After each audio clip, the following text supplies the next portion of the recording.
21 d'octubre de 2001. Buenas noches y bienvenidos a Operación Triunfo. Què va passar? Que van fer un càsting molt bo. Van fer una cosa que no s'havia fet abans en televisió, que va ser crear un canal temàtic. I d'aquesta forma, Rosa, Bisbal, Chenoa, Núria van començar a ser part de les famílies d'Espanya. La última gala va ser un dels programes més vistos en la història de la televisió.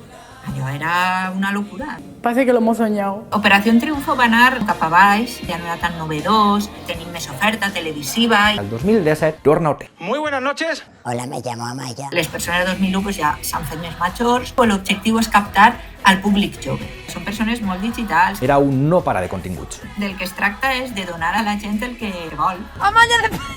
I OT aconsegueix portar tot este públic jove altra vegada al consum lineal de televisió. I a més, tornava a plenar estadis.